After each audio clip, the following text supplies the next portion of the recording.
Buenos días a todos y muchas gracias por unirse este día dicembrino a este webinar eh, para que tratemos aspectos importantes ya al cierre del 2022, tanto consideraciones contables, fiscales, también vamos a tratar algunos temas de nómina. Conmigo me acompaña un panel de lujo, eh, entre ellas están en el siguiente slide verán que me acompaña un panel de lujo como es Paola Algeciras, nuestra gerente de finanzas, Joana Almonacid, nuestra gerente en temas de nómina, Natalia Parra, nuestra gerente de impuestos, y Yolanda Suescún, nuestra gerente del área de auditoría. Con ellas, el día de hoy vamos a tratar los aspectos fundamentales, como les decía, a considerar para este cierre de año contable y fiscal. Los temas que vamos a tratar el día de hoy eh, los vemos en el siguiente slide. Precisamente vamos a tratar temas relacionados con eh, la preparación de los estados financieros, las principales actividades de control a nivel de estados financieros, revisión de políticas, notas y revelaciones, consideraciones fiscales y laborales, presentación de la información financiera ante Junta Directiva y Asamblea, y la importancia de los reportes anuales, cuáles, cuándo y cómo debemos considerarlos. A ustedes nuevamente gracias, por favor siéntanse libres de ir compartiendo sus preguntas o cualquier duda o aclaración que tengan, bienvenida en el chat. Vamos a ir resolviéndolas a través o al final, depende del tiempo que nos quede. Nuevamente bienvenidos y dando pasos ya al inicio, si quiere arrancamos con las generalidades para la preparación de los estados financieros. Una parte fundamental para la toma de decisiones es la preparación de los estados financieros. Eh, Tanto la junta de socios o la asamblea de accionistas, pero también la junta directiva para la toma de decisiones necesita tener unos estados financieros preparados sobre estándares internacionales como es hoy en día las IFRS, lo cual nos permite a nosotros entregar información fidedigna para la toma de decisiones. Entonces, para dar inicio en este análisis que vamos a llevar a cabo y el que vamos a ir discutiendo en los diferentes aspectos, vamos a ir hablando un poco de los componentes y de las particularidades que debemos tener. Entonces, si nos centramos en este slide, tal vez Paola, si quieres, por favor, irnos contando un poquito qué es el juego de los estados financieros, qué es las IFRS, cómo deben venir organizados, cuáles son los aspectos fundamentales al momento de ir preparando estos estados financieros. Bueno, buenos días. Creo que inicialmente deberíamos hablar de cómo se elaboran los estados financieros o por qué se producen esos estados financieros y creo que un tema fundamental es el proceso contable, que consiste en algunos pasos que se deben hacer previamente durante todo el año para poder llegar a tener esos estados financieros y a poder revelar la información necesaria para los usuarios. En este tema del proceso contable hay algunos pasos que debemos seguir el día a día y están dados en todo el tema del reconocimiento, la medición inicial y posterior de cada una de las partidas, el tema de la presentación como tal y pues las revelaciones que pues son las que están dadas al final en los estados financieros pues en sus notas, ¿no? ¿Qué son los estados financieros? Pues los estados financieros son como aquellos documentos estructurados que tienen un objetivo fundamental y es dar la información necesaria para la toma de decisiones a los usuarios, ya sean accionistas, sean bancos, proveedores, clientes, y cómo están conformados. Entonces, están conformados por unos elementos. Los elementos para el estado de situación financiera es el activo, el pasivo, el patrimonio, y para el estado de resultados son los ingresos, gastos y costos. Esto es como el abrebocas como tal de todo el tema de estados financieros, ¿no? ¿Cuál es el objetivo como tal de preparar los estados financieros?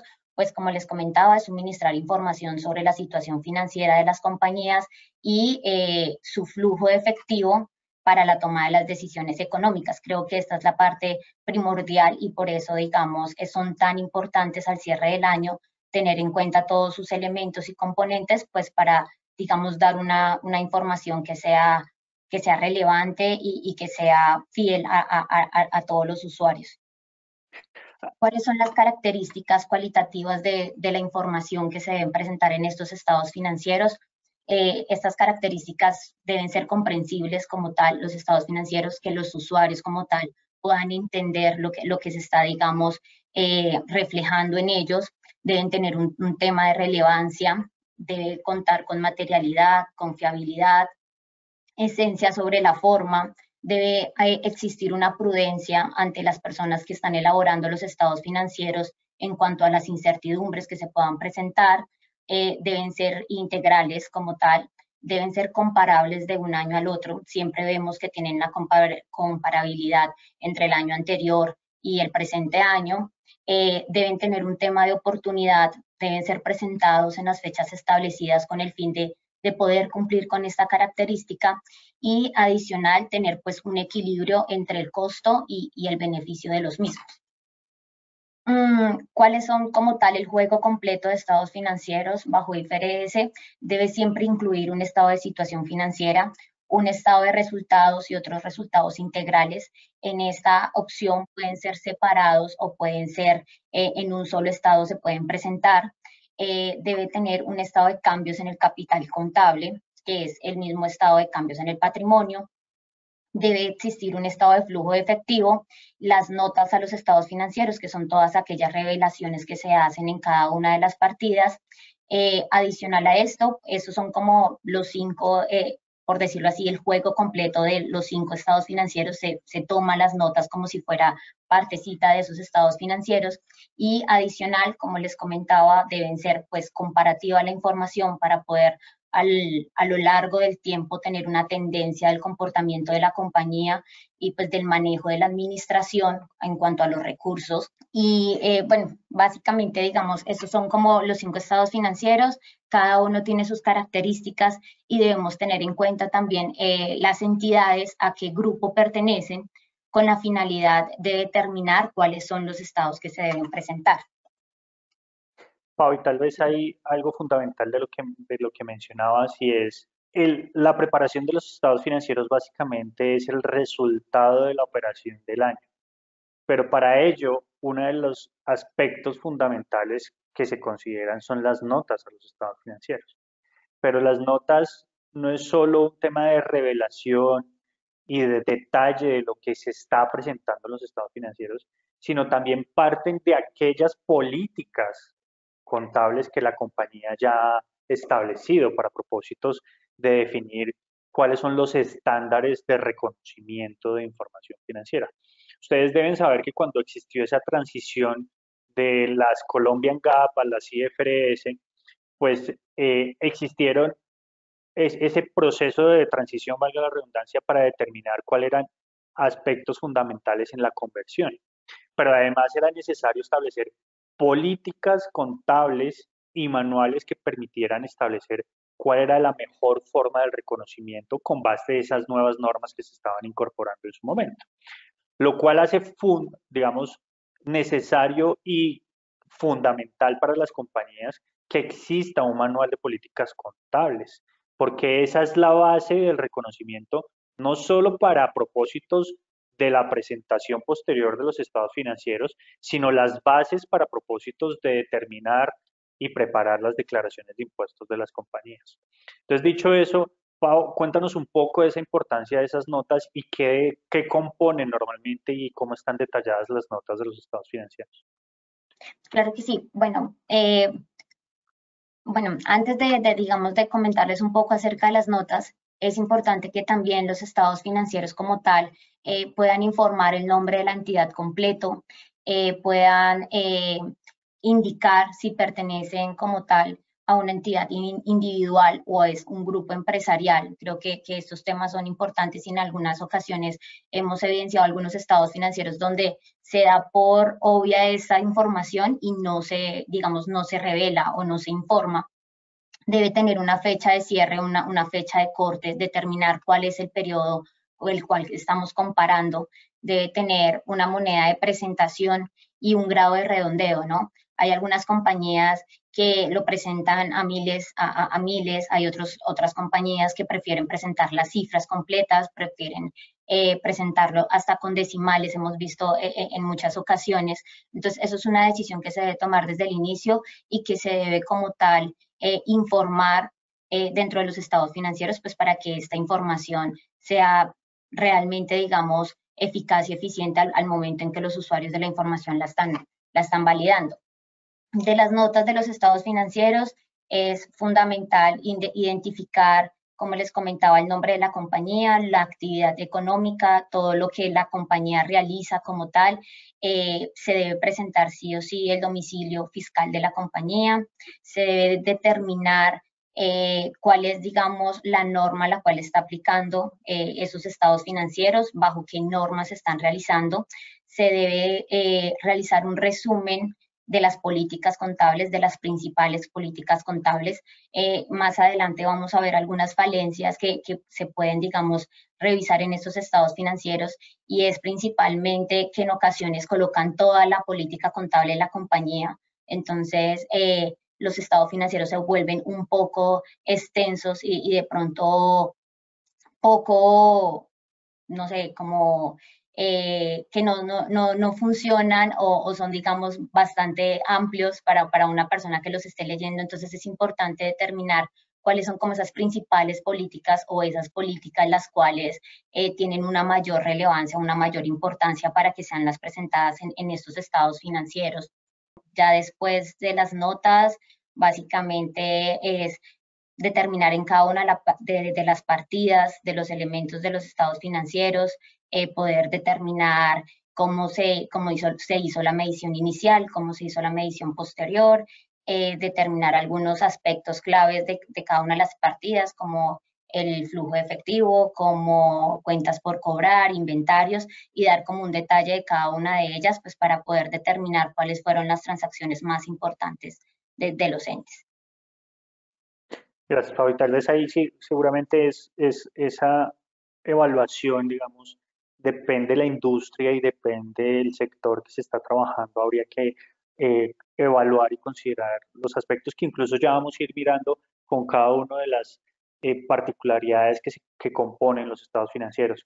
Pero adentremos un poquito en esas consideraciones generales de la preparación de los estados financieros, Yolanda. Si quieres, hablemos un poquito justamente de lo que componen esas notas y de las consideraciones para dar, digamos, esa información financiera fehaciente para la toma de decisiones. No, si quieres te devuelves, por favor, Dulce. Ok, bueno, buenos días para todos. Buenos días, Fabio, Pau. Digamos que yo quisiera complementar a lo que ya Paola ha dicho, y digamos que parte de esas consideraciones al momento de preparar los estados financieros es uno de los temas que vemos aquí en la parte derecha, y es el tema de la materialidad. Entonces, al momento de preparar los estados financieros y discriminar cada una de los componentes o partidas en el estado de situación financiera, en el estado de resultados, es importante que la compañía defina cuál va a ser su materialidad para efectos de preparación de los estados financieros. Entonces, en ocasiones a veces le preguntamos a la administración, justamente como lo mencionas, Fabio, bueno, tus políticas contables, ¿qué definen o qué establecieron respecto a qué va a ser material para efectos de qué vas a mostrar, tanto en el estado de situación financiera y resultados, como a su vez revelar en una nota independiente en las notas a los estados financieros? Porque recordemos que, pues, la norma, digamos que no obliga como que tienes que hacer una nota por cada uno de los ítems que exista, o cada una de las clases de activos, pasivos, ingresos, costos, gastos que existan en tus estados financieros, sino que la norma lo que nos dice es tienes que evaluar qué tan material es. ¿Y cómo evaluamos qué tan material es? Las preguntas frecuentes ¿es la misma materialidad que utilizan los auditores para efectos de la auditoría financiera, o dar una opinión sobre los mismos? Y generalmente cuando evaluamos si debería ser la misma materialidad de la auditoría a la misma materialidad para efectos de la preparación, las conclusiones a las que llegamos es no necesariamente, aunque deberían acercarse, ¿sí?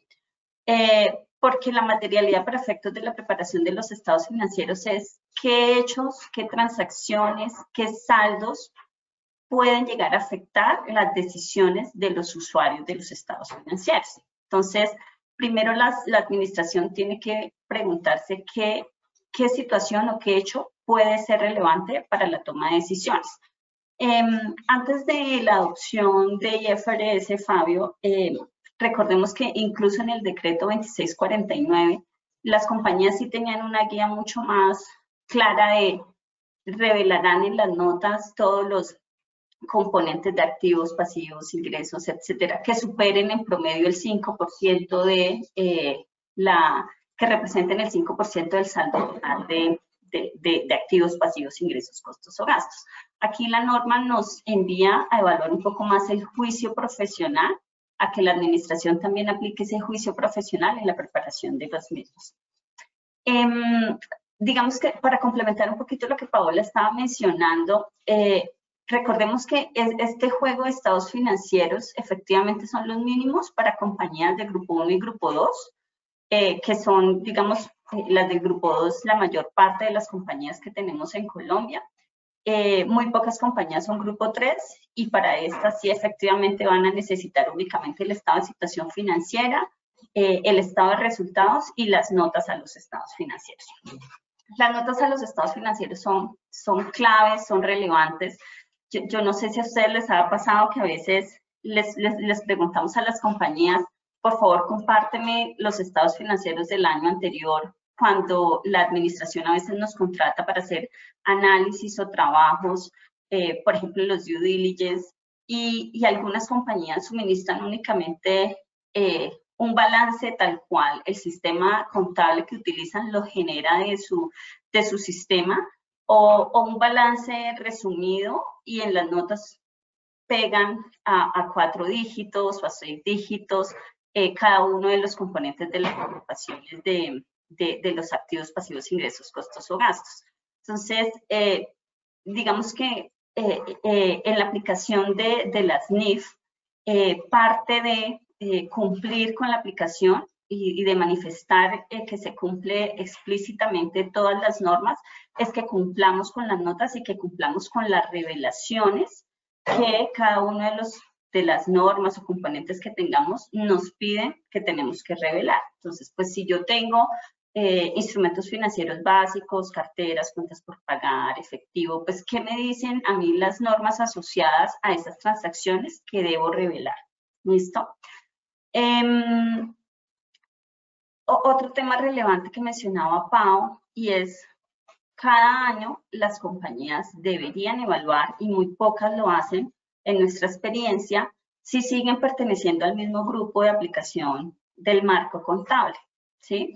Recordemos que al momento de la adopción de las normas internacionales, pues el gobierno especificó cuáles eran los requisitos o condiciones para que cada una de las compañías se clasificaran o catalogaran en uno de los marcos, pero de forma anual las compañías del grupo 2 deberían, por ejemplo, evaluar si cumple con las condiciones ya para de pronto cambiarse a grupo 1, o si una compañía que adoptó grupo 1 porque cumplía las condiciones al inicio y ya ha pasado esos 3 años mínimos que pedía la norma para cambiar de grupo, le es más favorable hacer un cambio al grupo 2. Por esta época, en diciembre, las compañías ya deberían estar haciendo uno de los temas claves y es el análisis de negocio en marcha, ¿sí? El análisis de negocio en marcha es responsabilidad de la administración y es una consideración o una premisa que debe cumplirse para que las compañías apliquen cualquiera de los 2 marcos o cualquiera incluso de los 3 marcos del marco simplificado de las NIF para pymes. Porque si la compañía no cumple la hipótesis de negocio en marcha, pues debería estar aplicando el anexo 5 de marco contable para entidades que no cumplen la hipótesis de negocio en marcha, que es más sobre bases de liquidación. Entonces, el análisis de negocio en marcha no es para que la administración o el contador lo documente cuando el revisor fiscal o el auditor o un tercero venga a solicitárselo, sino que debe ser parte de este proceso de cierre anual que debe realizarse antes de finalizar el año. Digamos que acá como un recorderis, y es algo que se ha discutido mucho durante el transcurso de este año, y es pues que ya no aplica la causal de disolución en las compañías en Colombia por la disminución del patrimonio, sino que la norma se modificó a que una de las causales de disolución es no cumplir la hipótesis de negocio en marcha. Recientemente en uno de nuestros boletines en octubre hicimos una publicación que los que nos siguen en las redes para que aprovechen y también le den un vistazo, y es que este análisis de negocio en marcha no solamente debe hacerse ahorita en diciembre para la preparación del cierre, sino que es un proceso permanente en el cual la administración debe monitorear cómo va el desempeño financiero de la compañía, o si en algún momento durante el año deja de cumplir esta hipótesis, pues poder informarlo de manera oportuna y revisar con pues, el máximo órgano cuáles pueden ser esos planes de acción para revisar si puede subsanarse esta situación o cuál va a ser pues el plan y las acciones a seguir por parte de la entidad. Otro tema importante es pues, recordar que IFRS nos trae el tema de la contabilidad por causación o devengo. El único estado financiero pues, que no cumple con este criterio es el estado de flujos de efectivo, porque pues aquí sí tenemos el estado de flujo de efectivo por método directo, por método indirecto, y no necesariamente cumple, digamos que tiene que ser sobre el tema de causación. En el tema de compensaciones, recordar que la norma no nos permite, pues, por lo general lo que nos dice es no se permiten compensaciones de activos con pasivos, ingresos con costos o gastos, excepto si algunas normas contables explícitamente sí lo indican, pero realmente son muy pocas las compensaciones que se permiten. Respecto a la frecuencia de preparación, recordemos que en Colombia es obligación legal preparar los estados financieros anuales del 1 de enero al 31 de diciembre. Sucede mucho con las compañías que tienen sus casas matrices en el exterior, que dicen, es que mi casa matriz cierra el 15 de diciembre, entonces, pues yo no voy a incluir registros después del 15 de diciembre. Tienes que cumplir con una obligación legal, y es que para efectos locales, tus estados financieros tienen que reconocer las transacciones hasta el 31 de diciembre, así para efectos de reporte, sí se maneje un periodo o un cierre anticipado. Respecto a la información comparativa, ocurre mucho que puede que se presenten, digamos que nuevas transacciones, o que el año pasado evidenciamos que agrupamos partidas que no eran materiales, pero este año se volvieron significativas o relevantes, y decido hacer una discriminación para el año actual de la información. Entonces aquí sí es importante que para efectos de presentación el periodo anterior también lo discriminemos para que la información sea comparativa y que exista consistencia en la presentación y en la agrupación de las cuentas de los estados financieros. Vale, pues es justamente lo que queremos hacer, y si nos vamos adentrando, si quieres, Dulce, pasamos al siguiente slide, nos vamos adentrando a los diferentes componentes, vamos a ir tratando esos aspectos fundamentales en cada uno de los componentes de los estados financieros que vale la pena hacer ese análisis. A veces nos volvemos un poco automáticos en ya tengo la plantilla, pongo esta cifra acá, pongo esta cifra allá, pero no entramos a revisar algunos aspectos fundamentales que, no obstante tener un revisor fiscal o un auditor externo, siempre es importante que al interior de la administración se lleven a cabo procedimientos a fin de poder, digamos, cumplir adicionalmente con el control interno de las organizaciones, que es fundamental. El tema del control interno no es solo un aspecto que debe evaluar el revisor fiscal, pero es un aspecto que deben tener todas las organizaciones a fin de tener una salud financiera y en general de operación para las organizaciones. Si vemos en el siguiente slide, pues ya vamos a entrar un poquito a los temas de los diferentes componentes, como les digo. Entonces, Paola, si quieres, cuéntanos un poquito de esos aspectos a considerar respecto al efectivo y el equivalente efectivo. Claro que sí. Bueno, pues antes de, digamos, de dar como esos aspectos específicos, hay algunos aspectos generales que son importantes mencionar y tener en cuenta, y es, pues, primero realizar una planeación de todo el trabajo para poder elaborar esos estados financieros, ¿no? Esa planeación, pues, ya debe ir, digamos, a la fecha en la que estamos hoy, debe ir bastante adelantada. No podemos, digamos, llegar a febrero o al cierre del mes de marzo hasta ahora, digamos, realizando revisiones de cuentas o realizando, digamos, mirando cómo vamos a realizar el trabajo o cómo se va a ejecutar.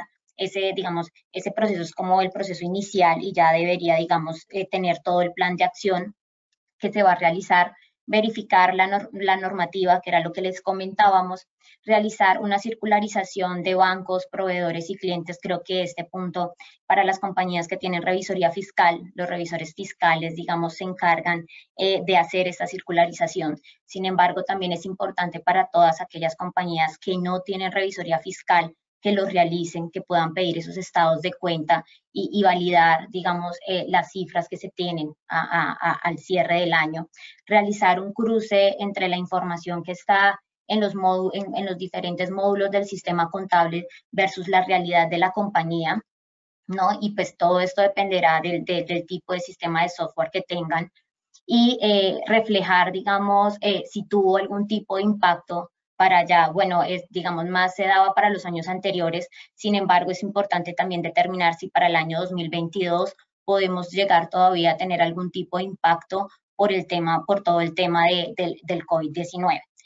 Adicional a esto, es importante tener una cámara de comercio, digamos, inferior a 30 días con la finalidad de poder validar de que está actualizada, de que la junta directiva que se encuentra en la Cámara de Comercio sí sea la que realmente está actualmente, poder validar temas como el domicilio fiscal, poder validar temas de la actividad económica. Nos sucede mucho que en ocasiones vemos la Cámara de Comercio y cuando vemos las actividades económicas inscritas no son las que corresponden como tal a la actividad económica que está ejerciendo la compañía. Para todo el tema de la renovación de la Cámara de Comercio, siempre se les sugiere previamente tener como todo este tema de poder solicitar las claves de acceso para poder, digamos, presentar esta información y hacer la renovación en los tiempos establecidos. Comparar el RUT con la Cámara de Comercio para que, digamos, estos dos documentos estén alineados, ¿no? Como ya les mencionaba Fabio y Yolanda, es importante mantener todo el tema de las políticas contables, que estas políticas estén actualizadas, crear un cronograma de actividades como tal, en el cual podamos establecer las fechas, algunas fechas determinadas, ya sea para la preparación de los estados financieros, para la presentación, tiempos para que se pueda, digamos, reunir el máximo órgano y aprobarlos como tal. Tener algunos manuales de procedimientos de cómo se hacen, digamos, ciertas transacciones en la compañía o ciertas operaciones en la compañía, determinar bases de datos, determinar confirmación de terceros, hacer una actualización de esta base de terceros. Sabemos que en algunas compañías es un poco difícil, sin embargo, nuestra sugerencia es poder hacer un muestreo de estos terceros y determinar de que no hayan algún tipo de cambios, ya sea para poder presentar información exógena o pues para poder, digamos, presentar cualquier tipo de información a un ente de control. Por eso es importante hacer esta confirmación de terceros. Si las compañías no cuentan con una gran cantidad de proveedores o clientes, nuestra recomendación es hacer al 100% esta revisión de esa base de terceros. Realizar una solicitud de documentos si los tenemos desactualizados. Casi siempre cuando, digamos, no sé, realizamos alguna compra o emitimos alguna factura, lo más cotidiano es que nos pidan la Cámara de Comercio, el RUT, un certificado bancario, pero son documentos que cuando el proveedor es recurrente o cuando el cliente es recurrente, pueden pasar 1 año, 2 años y no volvemos a solicitar esta información, a lo cual podemos tener algunas digamos, algunas diferencias en esa base de datos inicial que tenemos a la base de datos que requerimos para poder, digamos, cerrar el año pues de una debida forma, ¿no? Creo que estos son como digamos, todos esos aspectos generales. Y ya entrando más a los aspectos detallados, como nos mencionaba Fabio, está pues como el primer rubro, que es todo el tema de efectivos y equivalentes de efectivo. Acá es importante mencionar tener un arqueo de caja menor. Las compañías no es usual que manejen en este momento caja general, sin embargo, si las manejan, que también exista ese arqueo. Para el tema de la caja menor es importante también tener esa acta en la cual, digamos, nos indica quién es el responsable de manejar la caja menor, cuáles son los montos máximos de pago, cuáles son los gastos que se pueden pagar mediante esa caja menor. Tener en cuenta que la caja menor en el transcurso del año no tiene ningún tipo de movimiento contable, ¿no? Solamente existe el momento inicial, que es el momento de la apertura de la caja menor, al momento en que se aumenta ese monto o al momento en que, digamos, se cierra la caja menor. Esto es fundamental y nos sucede mucho en ocasiones cuando revisamos balances, que vemos movimiento en esta cuenta y pues, digamos, esto es un error contable pues que no debería presentarse. Obtener los extractos bancarios.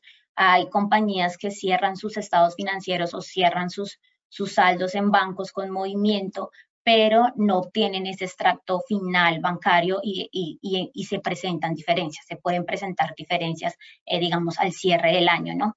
Adicional a esto, también solicitar, pues, ir, digamos, adelantándonos o haciendo algunos pasos previos, solicitando aquellos certificados para el gravamen del movimiento financiero y demás, con la finalidad de tener toda la documentación necesaria al momento en que elaboremos los estados financieros y que pues se realice, digamos, la provisión de renta.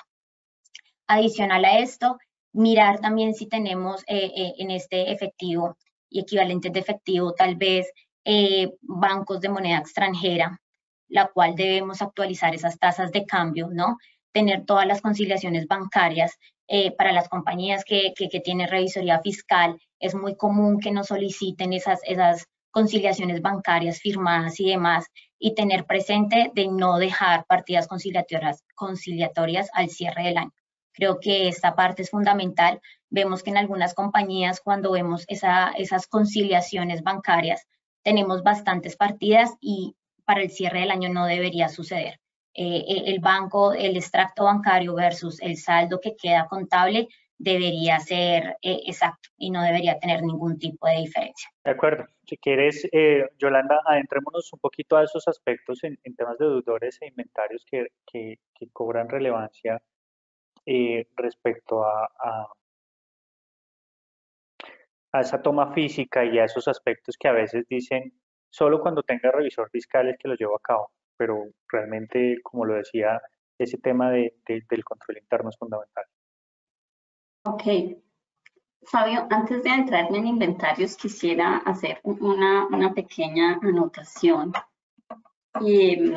a lo comentado por Paola respecto al tema de actualización de tasas de cambio de productos en moneda extranjera, en efectivo y en deudores, y es recordar a las compañías que debemos hacer también de forma anual la evaluación de la moneda funcional, porque pudiesen haberse presentado situaciones o cambios en el modelo de negocio de las compañías y sobre todo ahora después de pandemia, que las compañías generaron nuevas opciones, nuevas líneas de negocio, hicieron cambios en la forma de hacer las operaciones que podrían haberles generado cambiar su moneda funcional, que es importante que para efectos de la contabilidad financiera se debe dejar la actualización de que su moneda funcional, en caso de que sea el peso colombiano, pues sigue siendo el peso colombiano. ¿Listo? En el tema de los deudores, y también que mencionas en tema de control interno, recordemos que el responsable del control interno es la administración, ¿sí? El responsable del control interno no es el auditor externo, no es únicamente el contador, ni es el revisor fiscal. El control interno es responsabilidad de la administración y es transversal a todas las áreas y personas que hacen parte de una organización. Entonces, en el tema, por ejemplo, de deudores que Pau mencionaba, efectivamente en la mayoría de las compañías al cierre del año se hace una confirmación, que son los procedimientos claves de auditoría de todo revisor fiscal y auditor externo, se hacen confirmaciones externas. Es importante recordar que a la administración o a las personas del área contable, del área comercial, del área financiera, que es relevante que la administración también efectúe sus conciliaciones con terceros que representan un porcentaje importante o que son de sus saldos o con los cuales realizan transacciones de manera material, los principales clientes, los principales proveedores, para garantizar que el cierre contable se ejecute a tiempo y no únicamente cuando viene el revisor fiscal o el auditor externo, que casi nadie nos quiere atender, y hablo acá ya ahora desde el área del auditor, que casi nadie nos quiere atender en enero, porque en enero al 30 todavía son muy pocas las compañías medianas que tienen los cierres listos y nos quieren ver en febrero. Febrero y marzo ya se vuelve un tiempo muy tarde para hacer los temas de confirmaciones y conciliar diferencias con los terceros. Clave las conciliaciones, como dice Paola, con partes relacionadas. Esto no es un proceso de controles únicamente al cierre del año por efectos del cierre anual. El cierre contable es un proceso de que mes a mes las compañías deben garantizar que las transacciones se reconocen en cumplimiento con las normas financieras, que se están ejecutando controles en cada una de las áreas que son representativas para los estados financieros de forma mensual, trimestral, semestral, e incluso para efectos de impuestos también si hay un precierre fiscal a octubre, a noviembre, para efectos de la provisión de renta diferido, que más adelante Natalia nos va a dar como todos estos tips, maravilloso, pero esto no son simplemente controles que se hacen posterior al cierre del año. Esto es un tema de controles permanentes. Entonces, el tema de las conciliaciones convinculadas, de saldos convinculados, son rubros del estado financiero, son transacciones que son relevantes o significativas y que deberían de forma periódica mantenerse conciliadas. Respecto a inventarios y costos, importante mencionar, justamente estamos en época de tomas físicas para las compañías que manejan inventarios. Aquí en este tema de tomas físicas, lo que recomendamos es, si tu revisor fiscal o tu auditor externo no se ha contactado contigo como administración para coordinar su participación, por favor manténganlos también informados. Es importante que el auditor participe en estas tomas físicas. De lo contrario, si no pudo participar al momento de la auditoría, va a tener que hacer una muestra y volver a decirle a la administración, tengo que verificar esto y hacer lo que nosotros llamamos procedimientos de roll forward o de conexión, y es, si en febrero se percató de que no participó en la toma física y el saldo al cierre del año fue relevante, devolverse y revisar los movimientos de los inventarios del 31 de diciembre al momento en que selecciona su muestra para verificar y concluir sobre la existencia de los inventarios al cierre del año. En las tomas físicas también clave revisar que existan los procedimientos, como mencionaba Paola, ya establecidos de cuáles son los lineamientos sobre las cuales las actividades claves de los flujos de transacciones que tiene la compañía se van a ejecutar, quiénes son los responsables del control, cómo se va a garantizar que los conteos son adecuados, que el conteo no lo haga únicamente el personal que es responsable de la custodia del inventario, sino que participen en los grupos de conteo una persona que sea independiente al área responsable del inventario, porque si no habría un problema de segregación de funciones, que establezcan su mesa de control adecuadamente y que exista un procedimiento claro para la conciliación de las diferencias y definición de ajustes definitivos que se vayan a registrar en los estados financieros. Que las compañías dejen la evidencia de las tomas físicas, porque a veces ocurre que dicen, sí, yo hice la toma física y no pudo participar el auditor, o es una auditoría externa y la nombraron después del cierre del año su casa matriz. No estaba obligado a tener revisor fiscal, pero contrataron una auditoría externa y el auditor le dice, déjame ver tus soportes de tomas físicas. Y no existen. Porque dicen, no, pues sí, fuimos y contamos y no habían diferencias, entonces no dejamos documentado nada. Recordemos que para los auditores lo que no está documentado no existe. Si no hay evidencia, pues pues no se hizo. Entonces, clave mantener las actas de las tomas físicas, quienes participaron, los ajustes definitivos, las planillas de conciliaciones de diferencias definitivas. Para las compañías que tienen inventarios en consignación, clave la validación de existencias también para legalizaciones de consumo al cierre del año, revisar justamente el tema de compras, el corte. Recordemos nuevamente que bajo la norma tengo que revisar si se han transferido los riesgos y beneficios de los activos. Así el inventario, por ejemplo, no haya llegado aún a mi bodega, puede que depende del término de negociación, ya sea inventario que esté bajo mi responsabilidad. Si yo negocié con mi proveedor, que la responsabilidad mía es en el puerto de origen, por ejemplo. Entonces, revisar muy bien que se reconozcan aquí los inventarios en tránsito, las compras de inventarios durante el periodo.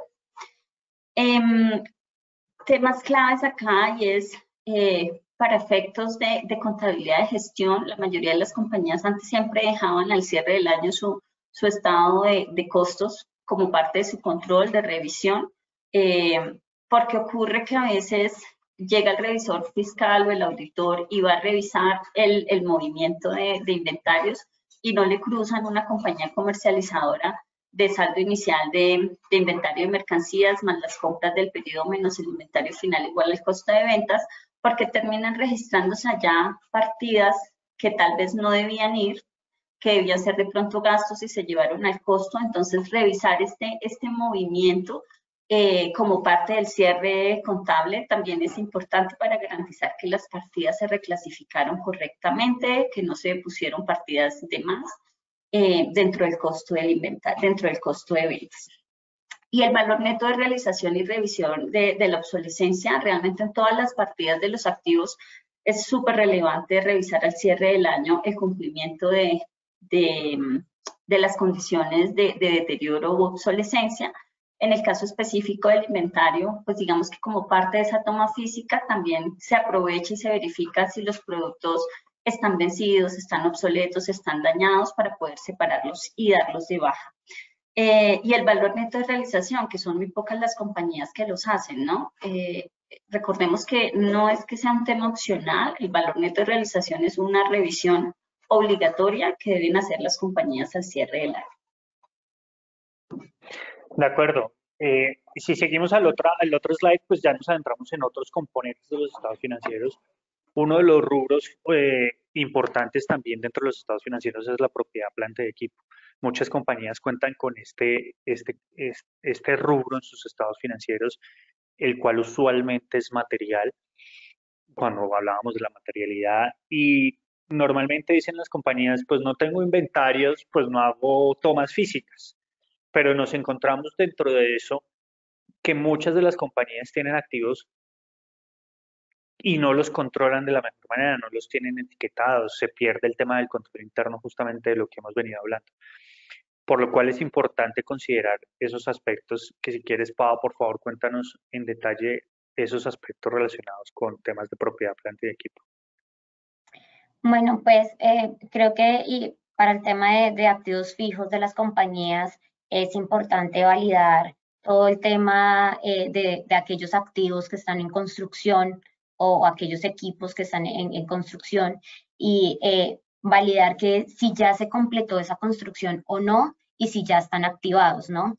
Adicional a esto, conocer la política contable de la compañía a nivel de activos fijos es fundamental para la persona que está elaborando los estados financieros con la finalidad de determinar si los activos fijos que están activados sí correspondían a un activo fijo de acuerdo a la política, si no pertenecían a un activo fijo, cuáles serían sus vidas útiles, su depreciación. Sucede mucho y que las compañías, digamos, para hacer, digamos, más fácil el tema a nivel de las diferencias contables y fiscales, toman las mismas vidas útiles fiscales para sus activos fijos y cuando uno va y revisa la política o va y lee la política es totalmente diferente. Por eso, digamos, para este rubro, tener clara la política que tiene la compañía es fundamental, ¿no? Adicional a esto, aunque hay algunos sistemas contables, no todos, pero pues ya en su gran mayoría cuentan con un módulo de activos fijos. sí es importante poder tener un archivo adicional o un control interno adicional acerca de esos activos fijos, y si es posible también realizar como ese conteo físico al cierre de cada año para determinar si los activos fijos que están, digamos, en el módulo existen o no existen, o están obsoletos, o ya no se realizan, si se les dio de baja. Entonces, digamos, ese cuadro adicional que deberían manejar las compañías para poder determinar estos activos fijos y poder compararlos con los que están en el módulo del sistema contable, es importante que la compañía lo realice. En algunas compañías es bastante desgastante. Sin embargo, sí podemos evidenciar que por el tema de activos fijos se puede presentar bastantes ajustes y ajustes que pueden llegar a ser importantes, ¿no? Debemos tener un cuadro de activos fijos donde podamos comparar todo el tema de la depreciación a nivel contable y nivel fiscal, para poder, digamos, tener esas diferencias que se presentan respecto a las vidas útiles. Una relación de los activos fijos retirados o que fueron dados de baja. En nuestra recomendación, digamos, inicial es siempre mantener un archivo donde podamos validar las facturas con las cuales se hicieron esta compra de activos fijos, más por un tema de si en algún momento requerimos validarlo, sea mucho más eficiente, mucho más rápida, digamos, la forma de validar este tema de activos fijos, igual que, digamos, todas las actas que se dieron para un retiro o un dado de baja de esos activos fijos. Validar la depreciación, ¿no? Que sí estemos utilizando las vidas útiles que están dentro de la política contable, validar de que, digamos, los saldos crucen, que sí coincidan aquellos saldos. Si tenemos algún tipo de activo fijo que está en custodia de terceros, solicitar un detalle de esos activos fijos para poder determinar las cantidades, de que no tengamos de pronto un faltante o un sobrante en esos activos fijos, y el cual, digamos, necesitemos a futuro realizar, digamos, algún ajuste en el balance para poder precisamente poder preparar y elaborar todos los estados financieros. Creo que, digamos, en los activos fijos, digamos, estos puntos son los fundamentales. Como les comentaba, conocer la política contable en tema de activos fijos es pues fundamental para las compañías, y tener en cuenta que si pertenecen al grupo 1, hacer todo el reconocimiento de la IFRS 16 como un activo fijo, y es precisamente, pues, digamos, a aquellos arrendamientos, ¿no? De acuerdo, y tal vez más adelante vamos a tratar esas diferencias que justamente hablaba Paola, de vidas útiles y de los efectos de IFRS 16 en temas de impuestos. Pero hablando un poco de temas ya de inversiones, propiedades de inversión y todo lo que tiene que ver con activos intangibles, muchas organizaciones cuentan con estos activos y a veces olvidan estos tratamientos diferenciales o especiales que deben considerarse al momento de su evaluación. Estos activos, y depende si son NIF plenas o NIF para pymes, pues tienen tratamientos especiales, pero deben analizarse no solo al cierre del año, como mencionaba Yolanda anteriormente en otros aspectos. Creo que esta evaluación entre los diferentes componentes, lo importante es ir haciéndolo durante todo el año y sobre todo anticipándonos a ese precierre para poder estipular mejores planes de acción y poder incluso evidenciar planeaciones para cierres más positivos o que desde la óptica financiera mucho más eficientes. Cuando tratamos estos temas de inversiones e intangibles, Yolanda, cuéntanos un poco esas valoraciones especiales y esos tratamientos que deben considerarse, sobre todo a veces compañías que tienen inversiones en subsidiarias e incluso subsidiarias en el exterior. A veces dicen, no, las sociedades colombianas no tienen inversiones en el exterior, pero sí se presenta y son temas que deben considerarse y son fundamentales al momento de revelar en las notas de los estados financieros. De acuerdo, Fabio. Digamos que un tema clave de inversiones es, hay compañías en Colombia o incluso hablando de cualquier compañía en general, que tienen inversiones en asociadas o en subsidiarias, que es material para efectos de sus estados financieros. Es decir, es relevante el efecto del reconocimiento de esta inversión en los estados financieros separados. Y Y no siempre cuando están realizando el cierre contable hay coordinación en el cierre contable de la compañía en el exterior. Entonces, para las compañías que tienen este tipo de inversiones, importante que como parte de ese cronograma de cierre que mencionaba Paola hace un momento, garanticen que efectivamente al momento de hacer la actualización de la valoración de esa inversión, ya sea en su asociado o en su subsidiaria, nacional o del exterior, las subsidiarias y las asociadas ya tengan también cerrados sus estados financieros y tengan las cifras definitivas. Revisar también con su auditor externo, su revisor fiscal en caso de tenerlo, si esta inversión es relevante para efectos de la opinión de los estados financieros separados y los consolidados, si el auditor incluyó dentro del alcance de su trabajo, porque ocurre mucho que a veces envían propuestas y se les olvida que tienen que presentar estados financieros o consolidados o combinados para efectos de cumplimientos locales y dicen en la propuesta, pues no se consideró, pero existe una obligación legal de hacerlo. O también la obligación del revisor también para la omisión de estados financieros separados porque se convierte en un rubro representativo. Entonces, que se emitan oportunamente esas instrucciones a los auditores de las entidades en las cuales se posee la inversión, o si no existen auditores, pues que existan procedimientos de revisión directamente por el revisor que va a opinar sobre los estados financieros consolidados o combinados. Importante acá también revisar efectivamente si hubo cambios también en las condiciones o en las clasificaciones de las inversiones. Puede que el año pasado tuviese inversión en una entidad donde finalmente no tenía una influencia significativa, pero cambiaron las condiciones durante el año, cambié mi participación, o puedo finalmente tener derecho a más voto en las decisiones de la compañía, y puede que cambien esas condiciones de no tener influencia a tenerla o tener influencia a pasar también a tener control. Entonces, relevante revisar en estos momentos cómo debería realmente reconocer mi inversión en cada una de las entidades en las cuales poseo inversiones. En ocasiones también se hace necesario el involucramiento justamente de especialistas externos cuando tengo inversiones en compañías que son importantes y que no necesariamente cotizan en bolsa y existe un indicador de deterioro para determinar realmente cuánto debería yo deteriorar en las inversiones. Relevante acá para el cierre del año. Tanto en las inversiones como en los activos intangibles. Para efectos de plena, recordemos que sí existen activos intangibles que pueden tener una vida útil indefinida, entonces aquí también la revisión de la vida útil es relevante. Para los que tienen en pymes vidas útiles finitas, pues revisar que efectivamente las condiciones de la forma como voy a o como prevé utilizar esos activos intangibles que no hayan cambiado por efectos de mercado, de obsolescencia o de cualquier otra condición de negocio.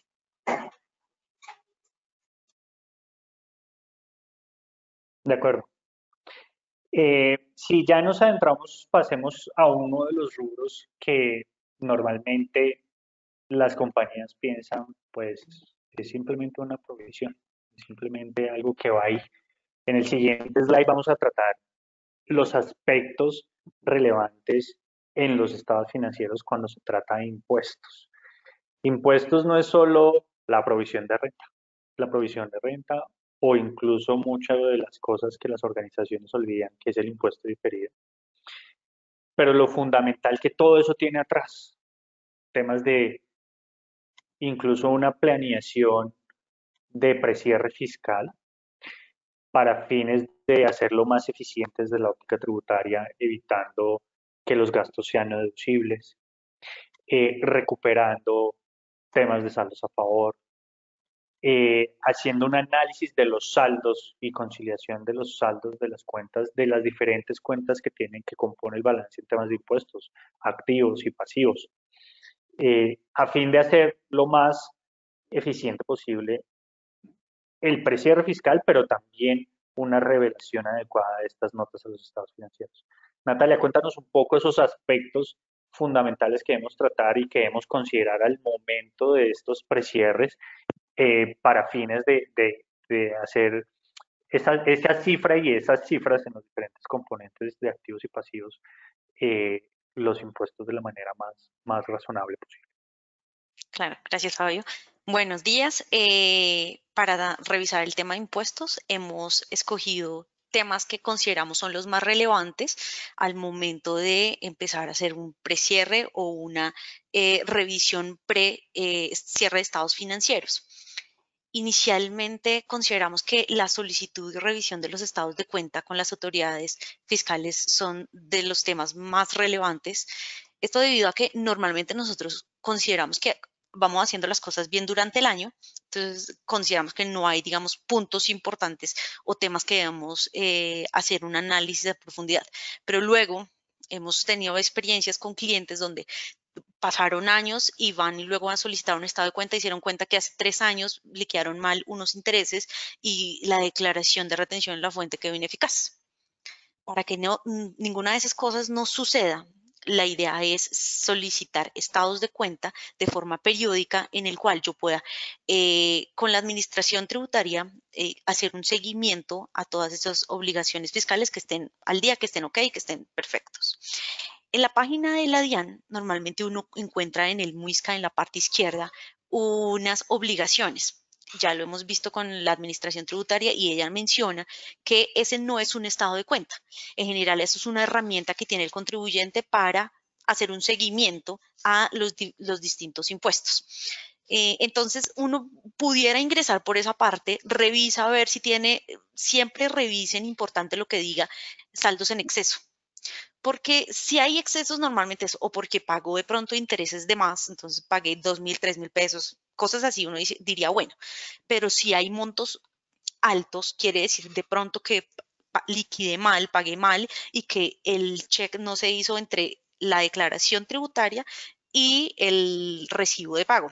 Entonces, préstenle atención a eso. Lo que pueden hacer ahí es solicitar una cita a la DIAN, ir a las entidades de la DIAN y pedir un estado de cuenta.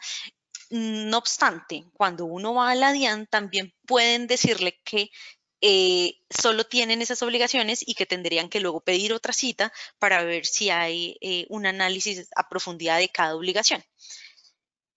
Adicional a eso, en la Secretaría de Hacienda pueden hacer también solicitudes, estamos en este caso hablando de Bogotá, pueden ir a los supercades donde están atendiendo las secretarías de Hacienda y pedir un estado de cuenta. Ahí mismo el funcionario que esté les entrega un estado de cuenta y pueden hacer todo el seguimiento. Supremamente importante esto. 2, consideramos que la revisión de los saldos a favor. La idea es que uno tenga conciliado todas las cuentas, ya sea de saldos a favor o retenciones.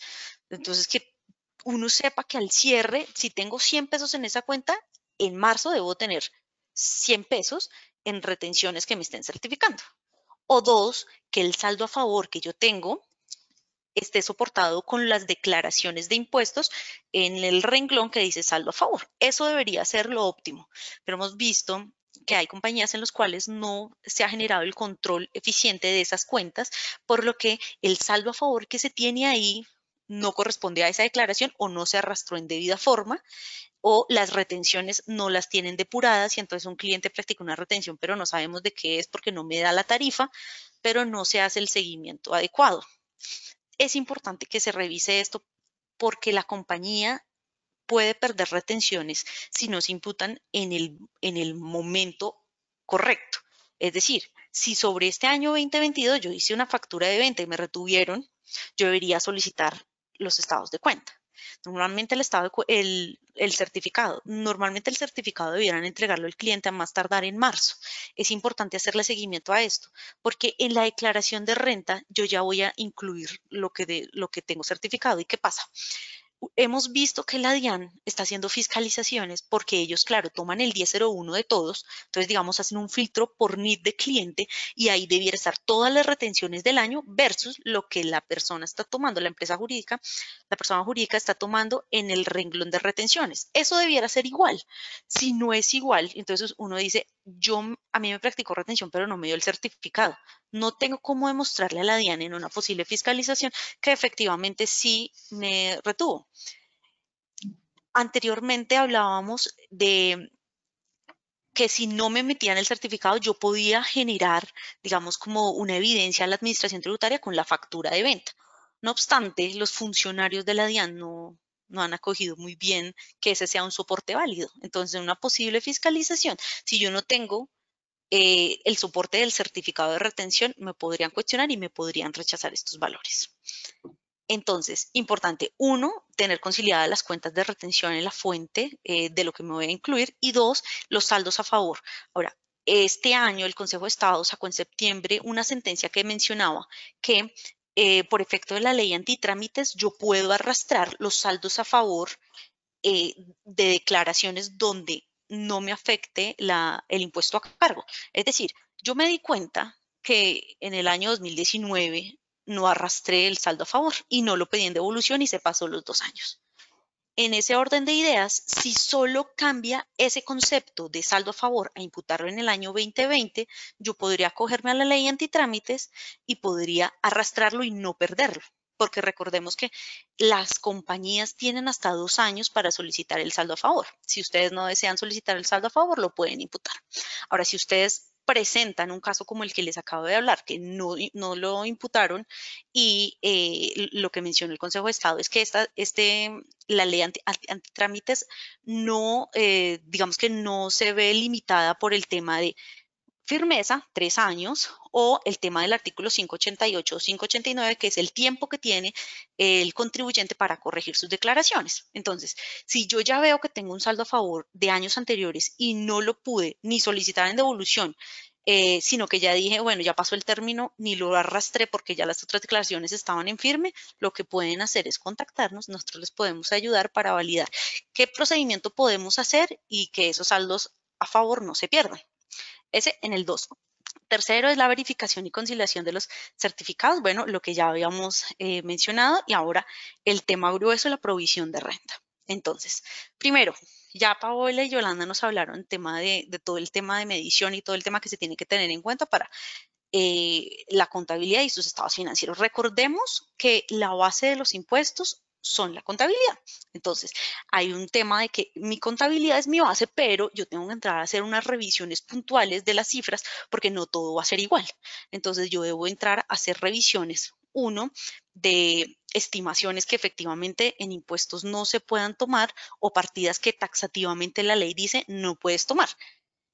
Y para eso, nuestra recomendación es, primero, ustedes deberían tener el estado financiero y las cuentas deberían tener la naturaleza aplicable. Es decir, si yo veo una cuenta que tiene naturaleza contraria, yo debería empezar a analizar qué es lo que está pasando ahí.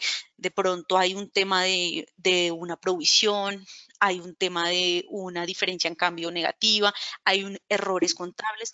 Todo eso podemos empezar a determinar. ¿Por qué es tan importante todo esto? La DIAN en este momento ya está teniendo la información de todos. Tenemos facturación electrónica, tenemos documentos, soporte para no obligados a facturar, tenemos nómina electrónica y próximamente vamos a tener documentos equivalentes electrónicos. Y en ese orden de ideas, todo lo va a tener.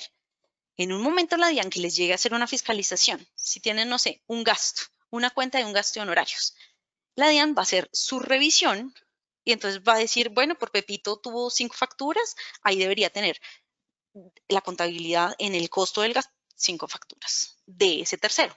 Ya los procesos de fiscalización son más automáticos. Los errores se tienden a revelar mucho más rápido porque ya los cruces de información están todos. Entonces, si yo tengo mi estado financiero con las cuentas correctas, si yo hago una correcta depuración al momento de hacer la provisión, es decir, yo saco un auxiliar de todo el costo, el gasto, el ingreso y empiezo a hacer filtros. ¿Por qué? Uno, revisiones de que tengan documento soporte. para los no obligados a facturar. Las personas que no nos emiten factura, yo debería emitirlas. Entonces, pueden que un control sea los gastos al exterior.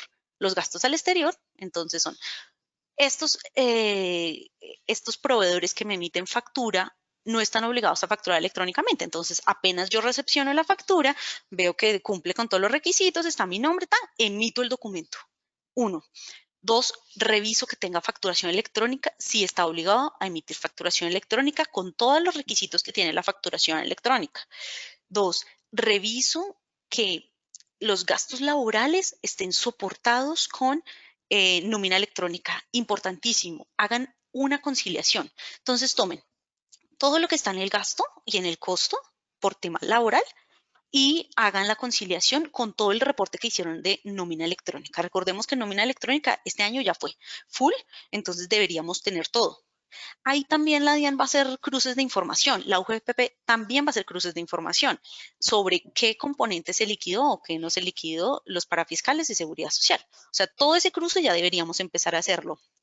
3, hay un tema que la resolución 85 de este año sacó que debemos hacer eventos de facturación electrónica.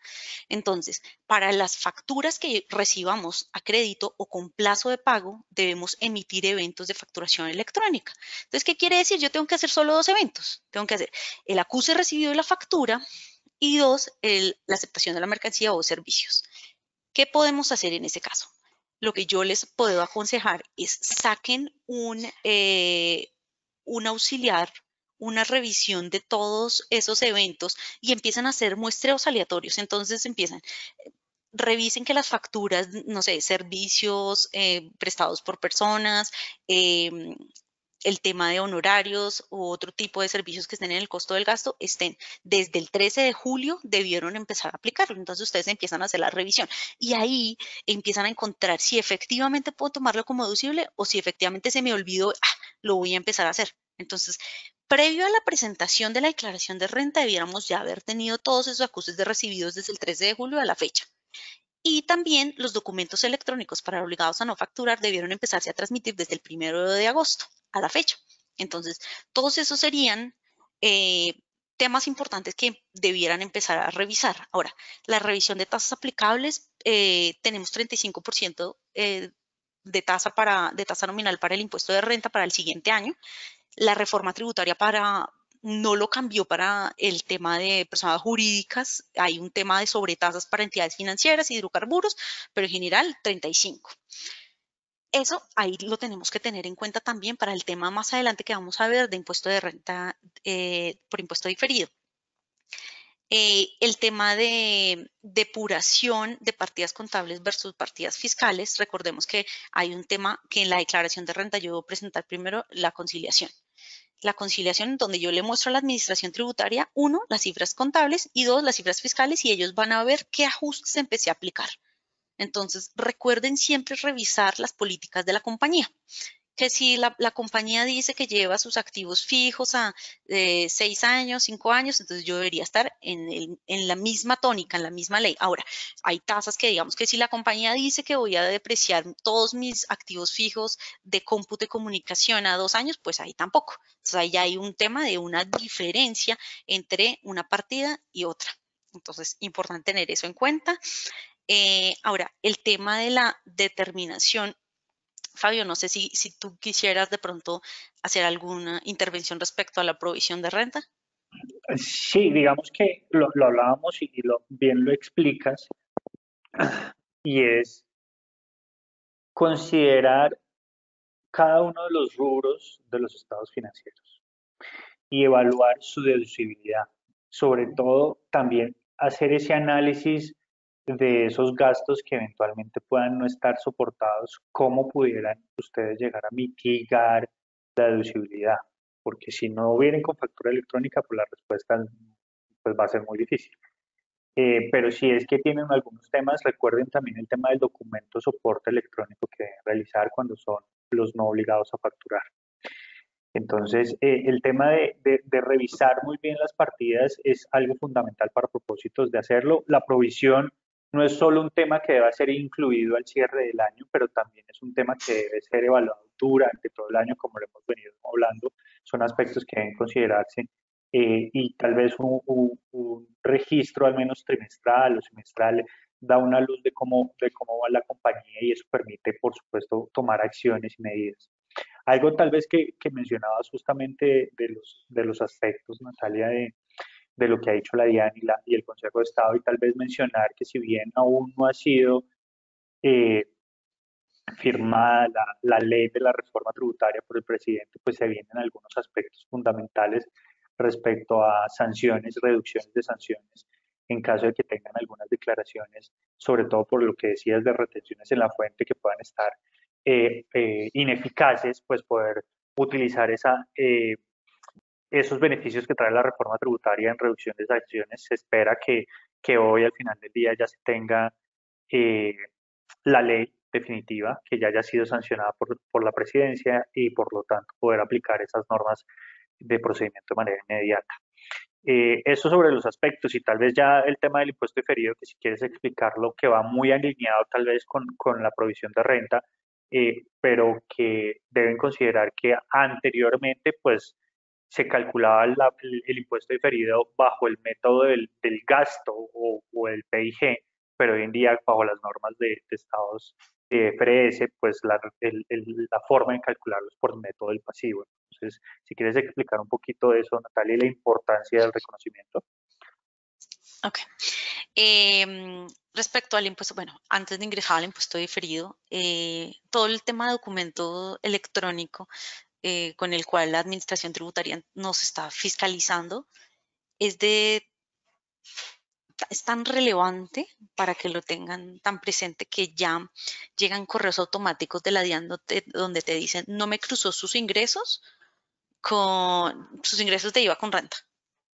O justifíqueme por qué la proporcionalidad que le aplicó al IVA es diferente a la que se encuentra en las declaraciones de retención. O sea, hay tanta, digamos, la DIAN tiene tanta información que definitivamente hay que ir, en serio, digamos que preparar todas las declaraciones muy bien soportadas, dejando todo justificado, cada cosa que tus papeles de trabajo hablen por ti, definitivamente, y eso va a ser la diferencia. Cualquier partida que se tenga, poder justificarla y así todo fluye. Bueno, en el tema del impuesto diferido, entonces, importantísimo porque es el impuesto diferido. La verdad es que el impuesto diferido es muy importante para los usuarios de la información. Entonces, si yo tengo que ver una tasa nominal del 35, pero la tasa efectiva después de hacer todas mis revisiones es del 50%, entonces decir, pero ¿cómo así? Porque mi tasa efectiva es tan alta si la tasa nominal es del 35. Empiezo yo a hacer revisiones de todas las partidas que me generan diferencias. En general, el impuesto diferido es tomar el estado financiero, tomar todas las cifras de activo y pasivo y empezar a hacer la revisión con toda la depuración fiscal. Y entonces empiezo a determinar qué diferencias se dan y sobre esas diferencias empiezo a clasificarla. ¿Es una diferencia temporal o es una diferencia permanente? Esas diferencias que me dicen que yo si tengo una diferencia activo, entonces yo me pongo en el usuario de la información y digo, voy al estado financiero y reviso, tengo impuesto diferido activo alto, que quiere decir que yo voy a pagar menos impuesto en un futuro. Y si yo tengo impuesto diferido pasivo en el estado financiero, quiere decir que yo voy a pagar un mayor impuesto en un futuro. ¿Qué debo hacer? Como tomo todas las cifras del estado financiero, los activos y pasivos, empiezo a determinar por rubro, como lo decía Paola y lo decía Yolanda, empiezo a revisar. Bueno, tengo cuentas por cobrar. Ah, pero es que cuentas por cobrar tiene un deterioro. Ah, bueno, voy a revisar si el deterioro o la depreciación está dentro de los límites fiscales. Si no está, entonces empieza a generarse una diferencia. Ah, que esta diferencia es una diferencia temporal. Entonces, tomo esas diferencias que son temporales. ¿Por qué? Porque se van a revertir en un futuro y le aplico ¿qué tasa? Este va a la tasa en la que yo espero efectuar, o sea, que se reverse esa diferencia. Para la persona jurídica, en este caso, casi todos nuestros asistentes, será el 35%. Pero ¿qué pasa si nos está viendo una entidad financiera? Entonces la entidad financiera no podría aplicar una tasa del 35 porque ellos tienen una tasa del 35 más unos puntos porcentuales porque así lo determinó la ley. En ese orden de ideas, uno, importantísimo, el impuesto de renta diferido se calcula sobre partidas, activo y pasivo. Dos, voy y reviso las partidas fiscales con la ley, con el estatuto tributario del DUR, y empiezo a revisar cada partida. ¿Qué me genera? Muchas veces encontramos, lo que más encontramos, uno, y más ahorita con la TRM, como está el dólar impresionante, uno, diferencia en cambio. Entonces, la diferencia en cambio que efectivamente no pagué, pues sería una diferencia en cambio no realizada y la misma estará sometida a el impuesto de renta diferido. ¿Por qué? Porque como yo no la he pagado, yo espero que a futuro, cuando la pague, voy a generar ya sea un ingreso, en teoría, o un gasto, y eso es la medición que se toma. Entonces, partidas que debemos revisar. Uno, el tema de diferencia en cambio en las cuentas de activo y pasivo. Dos, Natalia, si me permites interrumpirte ahí solo justo claro. para hacer una claridad a eso que tú estás explicando, y es, tú mencionas las partidas temporales y las permanentes. ¿Por qué no explicamos esa diferencia para decir cuáles son las partidas? Ya lo mencionabas ahorita en este comentario que explicabas de diferencia de cambio, pero ¿cuáles son esas partidas que son permanentes y por lo tanto no tienen efecto el impuesto diferido y algunos ejemplos? Ok, las partidas permanentes son las que efectivamente yo tengo la diferencia entre mi contabilidad y el tema fiscal y efectivamente sé que no va a haber una afectación a futuro. ¿Por qué? Porque puede ser que no sea deducible. Un ejemplo clarísimo es cuando hacen provisión de sanciones. Entonces, registran en el pasivo una provisión para mostrarle al usuario la información que van a posiblemente pagar una provisión en el futuro y yo voy y reviso, bueno, ¿esa provisión de sanciones tendrá un efecto fiscal? No, porque si es una sanción, digamos, por una corrección que hayan aplicado, no será deducible ni ahora ni más adelante. No tienen impacto fiscal. Por eso son diferencias permanentes. Hay otras que, en teoría, cuando uno está haciendo la depuración, hay reclasificaciones que se hacen con fines de la determinación y esa, en teoría, la reclasificación en una parte está sumando, en la otra resta, entonces tampoco tiene efecto, por si de pronto a veces ustedes se encuentran con cédulas de trabajo donde hay varias celdas y hay una que se llama reclasificaciones, esas en teoría debería dar 0 porque estamos moviendo de un lado a otro. Las otras que son entonces diferencias temporarias, que son tema de diferencias que van a tener implicaciones en un futuro, y las otras permanentes que no tienen ninguna implicación a futuro.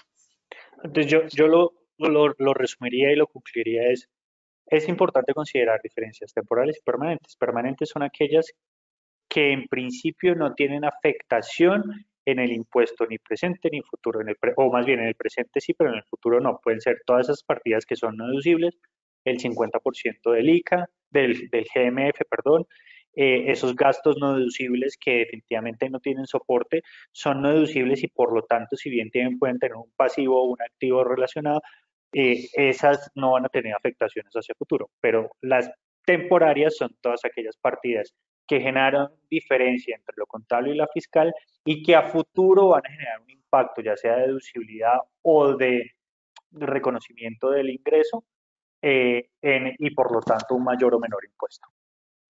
Entonces, si quieres, sigue adelante con tu explicación. Perdón. Okay. En ese orden de ideas, ya tomando las diferencias temporales, las permanentes y las que definitivamente no tienen afectación porque son reclasificaciones, lo vamos a llevar a la tasa a la que esperamos, en este caso, como les decía, en este caso será el 35% para las entidades personas jurídicas, para otras personas jurídicas que se encuentran en el artículo 240, que ya están más detalladas, que tienen tasas diferenciales, será la tasa que le corresponda de acuerdo a su sector. ¿Y qué es importante tener en cuenta? El impuesto de renta diferido activo solo se debe reconocer en el estado financiero si se tiene una proyección de resultados futuros positivos. Es decir, yo tengo un impuesto de renta diferido activo, pero tengo muchas pérdidas y llevo pérdida año tras año. ¿Qué quiere decir? La administración debiera soportar muy bien que va a tener utilidad. porque si no tiene utilidad, lo que dice la norma IFRS es que no debería registrarse un impuesto de renta diferido activo en ese caso. ¿Cuál sí es obligatorio? El pasivo. Es ese que yo debo ir a pagar a la administración. Ese sí es obligatorio y no necesitamos ninguna proyección, pero si no se tiene proyección, sí se debería analizar muy bien con la administración y con los auditores el tema de registrarla, porque seguramente el auditor les va a cuestionar ese registro. Para el tema de impuestos en el estado financiero, tenemos todo un tema de una nota bastante extensa donde se le muestra al usuario la información cuál es el análisis que se hace para la provisión de renta, cuál es todo ese tema de partidas que afectan que no las estamos teniendo en cuenta, cómo llegamos a la utilidad y a la renta líquida y cómo determinamos el impuesto de renta diferido activo o pasivo. Adicional, se solicita una conciliación de la tasa. Esa conciliación de la tasa es simplemente partir de la tasa nominal, es decir, yo parto de la utilidad contable antes de impuesto, lo multiplico, en este caso vamos a poner por el 35 y luego voy a poner todas esas otras partidas que tienen afectación para luego llegar a la tasa, que ya definitivamente por el cual está tributando la compañía. Ese en general es el tema del impuesto diferido. Vale, perfecto. Muchas gracias, Natalia. Y si seguimos justamente a uno de los aspectos que mencionaba Natalia, y es el tema de nómina electrónica y la importancia para su deducibilidad, perdón. Pero aquí hay muchos otros aspectos que se deben considerar para propósitos del cierre de estados financieros y, por supuesto, todo lo que tiene que ver con las partidas de nómina. Joana, por favor, explícanos esos aspectos y qué consideraciones deben tenerse en cuenta para propósitos de evaluar este rubro tan importante. Claro que sí, Fabio. Bueno, gracias, buenos días para todos. Como lo mencionaba mi compañera Natalia, es muy importante y una de las buenas prácticas que nosotros recomendamos dentro del proceso de nómina es el tema de la conciliación contable versus el módulo de nómina. A veces nos encontramos mucho en que solamente de pronto revisamos la cuenta de nómina por pagar y me cuadra de pronto con el valor de la nómina que pagué o liquidaciones que pagué y consideramos a veces que ya, listo, todo está contabilizado porque me cruzó la cuenta de nómina por pagar. No es así ahora, es súper importante, como lo mencionaba Natalia, dentro de las buenas prácticas de nómina es hacer nuestra conciliación de nuestros movimientos de nómina, de todos nuestros conceptos, tanto de seguridad social como de prestaciones sociales, nuestros pasivos, versus nuestro módulo de nómina. Aquí es donde empezamos a trabajar muy de la mano con los equipos de contabilidad, versus lo que cargamos en nómina electrónica. ¿Por qué? Porque ahora todo debe ir amarradito, todo debe coincidir. Ya no basta solamente con el saldo de retención o el saldo de nómina por pagar, como les comentaba. Entonces, dentro de las buenas prácticas, súper importante que ustedes empiecen a revisar, monten este tipo de conciliación contable, cuentas de balance, cuentas de PIG, y empiecen a ver esto. Otro tema que de pronto a veces encontramos dentro de los movimientos contables es que en las malas prácticas las personas de contabilidad mueven esas cuentas de nómina. Entonces a veces esos saldos cambian.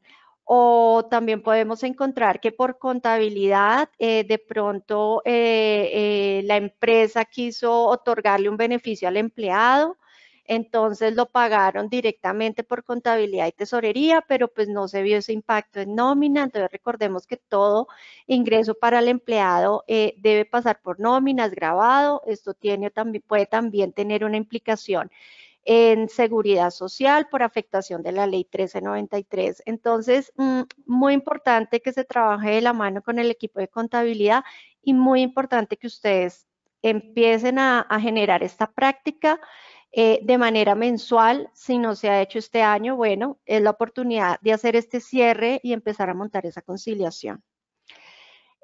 Otro de los puntos importantes dentro de nómina y ahorita en diciembre es el cierre de nuestras prestaciones sociales. Digamos, ahorita estamos a puertas ya de pagar la prima o algunas empresas ya la pagaron. pero pues viene más adelante la consignación de las cesantías y el pago de los intereses en enero. Entonces, muy importante que esos saldos con los que se cierra contablemente a diciembre efectivamente coincida con la información con la que yo pago esos intereses de cesantías en la nómina de enero y lo que voy a consignar en los fondos de cesantías en febrero. Entonces, estas conciliaciones también amarradas a este tema de las provisiones de prestaciones sociales y de vacaciones. Como les comentábamos, el pago de la prima pues se está realizando en este momento. Viene el pago de la consignación, el pago de los intereses. Recordemos que los intereses cuando no se pagan, se hace esta omisión de la consignación de los intereses dentro de la nómina. Tiene una sanción para la empresa. En el caso de los intereses a las cesantías, obedece a el mismo valor de intereses, se consigna por única vez nuevamente. Entonces, recordemos que hay salarios altos que pueden generar un monto de intereses importante y que le va a generar un gasto mayor a la empresa si no se consignan estos intereses a tiempo. Asimismo, para las cesantías, cuando las vamos a consignar en febrero, recordemos que la fecha límite es 14 de febrero, por supuesto se puede hacer antes, pero si llegase a pasar algo y como recomendación, no dejemos este pago para el último día en febrero y a puertas sobre las 4 de la tarde más o menos, porque recordemos que los operadores tienen unos horarios en Colombia para hacer los pagos de seguridad social, de aportes voluntarios y en este caso de las cesantías. Hay operadores que en estos meses a veces amplían su cobertura horaria, pero normalmente la recomendación es que no esperemos al último día o al último momento porque se congestionan estas plataformas. En dado caso de que no se llegase de pronto a cumplir esta obligación con los empleados, es importante que ustedes consideren que también tiene una sanción y que esta sanción obedece a un día de salario por cada día de retraso en el que yo como empresa me tarde en consignar estas cesantías en los fondos para los empleados. Hay otro tema importante que es la estimación o reconocimientos de bonificaciones anuales o prestaciones extralegales. Digamos, hasta acá hemos visto lo legal, pero sabemos que hay empresas que otorgan bonos o que hacen provisiones de estos bonos anuales o que dan estas prestaciones extralegales. Esto también es importante que se revise, también es importante que se concilie, porque en el momento que se va a pagar, bueno, hay que verificar si va a salir de la provisión, si lo vamos a mandar efectivamente a un gasto. A veces vemos la nómina como solamente el cargue y el valor a pagar a un empleado, pero hay que trabajar de la mano con los equipos de contabilidad para revisar este tipo de pagos adicionales, de beneficios que como empresa le otorgamos a los empleados. Viene un cambio también importante en enero, que pues digamos la reforma tributaria no lo cambió, y es el tema de la retención en la fuente. Entonces recordemos que en Colombia tenemos dos tipos de retención en la fuente. Retención tipo 1, que es la retención que se da por tablas de VT luego de hacer la depuración de la base gravable, y tenemos retención tipo 2, que es un cálculo que se hace anualizado para llegar a un porcentaje de retención en la fuente. Entonces, importante que ustedes desde las áreas de nómina o recursos humanos tengan este acercamiento con los empleados y se revise qué tipo de retención en la fuente se va a aplicar para el empleado a partir de enero a diciembre. Recordemos que debe ser por todo el año fiscal. Entonces no puedo, digamos, como empleado de pronto decir, no, mira, hazme el cálculo para la retención tipo 2 y de pronto no me conviene mucho y ya revisé con mi contador y no, por favor, en mayo pásame a retención tipo 1. No, así no funciona. Debemos en enero establecer y acordar con los empleados. Normalmente lo que se hace es recomendarle a los empleados que revisen con sus contadores cuál es el tipo de retención que se les debe aplicar y informar obviamente a las áreas de nómina para configurar esto en los sistemas de nómina. Entonces es importante que se revise el tipo de retención a aplicar en el mes de enero antes de la primera liquidación de nómina que ustedes vayan a tener. Solicitud de soportes para beneficios tributarios de retención en la fuente. Bueno, la reforma tributaria no cambió los tipos de deducibles de retención, pero sí tal vez amplió uno que es el de dependiente. Entonces, recordemos que los deducibles de retención son intereses de vivienda o leasing habitacional, medicina prepagada que el empleado haya pagado, haya estado a su cargo, pólizas de salud y la parte de dependientes. Entonces, en dependientes hay unas categorías de dependientes. Entonces, tenemos a los hijos menores de edad, tenemos a los hijos que se encuentran estudiando, tenemos a las personas que se encuentran en una situación de discapacidad o dependencia económica, sean hermanos, sean padres o sea el cónyuge. Y lo que nos informa la reforma tributaria es que la parte de dependientes antes, o bueno, hasta el 2022, yo podía solamente aplicar a un dependiente. Es decir, si yo tenía, por ejemplo, 2 hijos menores de edad, solamente podía aplicar por un dependiente. Entonces, aquí la reforma tributaria lo amplía y nos permite aplicar 4 dependientes. Entonces, es importante que al interior de las empresas también se haga una notificación a los empleados, puede ser en enero, puede ser en febrero, en donde los empleados ya sepan que deben actualizar estos deducibles de retención en la fuente y que hay una fecha límite para la entrega de estos deducibles, que es el 15 de abril de cada año.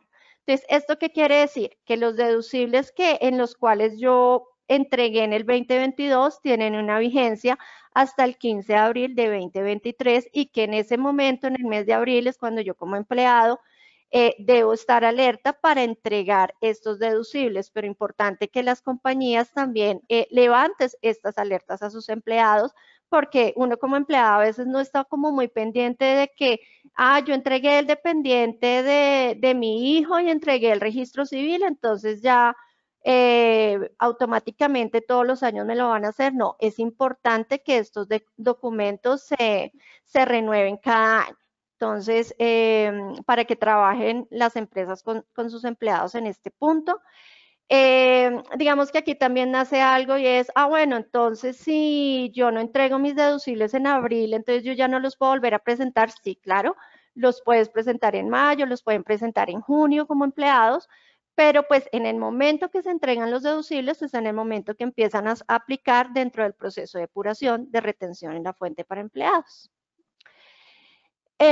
Otro punto es la preparación de la información exógena. ¿Qué es esto? Estos son los medios magnéticos y que también están, digamos, como ligados también a esta parte de los certificados de ingresos y retenciones que se entregan en marzo de cada año. Entonces, desde nómina se preparan 3 archivos importantes y esto también va muy ligado con la parte de la conciliación contable. Entonces, hay 3 archivos que desde nómina se preparan, que uno es el formato 1001, que es donde contempla toda la información de seguridad que yo he pagado como empresa y empleado durante el año.